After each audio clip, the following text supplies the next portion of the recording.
This guide will help you restore your sending privileges on Kraken. Follow these steps carefully to regain access to your account features. Step 1. Log into your Kraken account. Visit the Kraken website and log in using your credentials. Ensure that you have access to your registered email for any verification steps. Step 2. Navigate to account settings. Once logged in, go to the account settings section.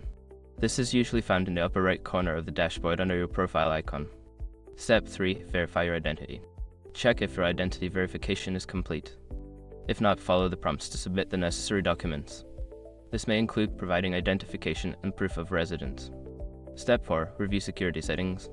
Examine your security settings, including two-factor authentication 2FA. Ensure that 2FA is enabled and functioning properly, as this is often required to restore privileges. Step 5. Contact customer support. If your sending privileges are still not restored, reach out to Kraken's customer support. Provide them with details about your account and the issue you are facing for assistance. By following these steps, you should be able to restore your sending privileges on Kraken. If you encounter any issues, don't hesitate to seek help from their support team.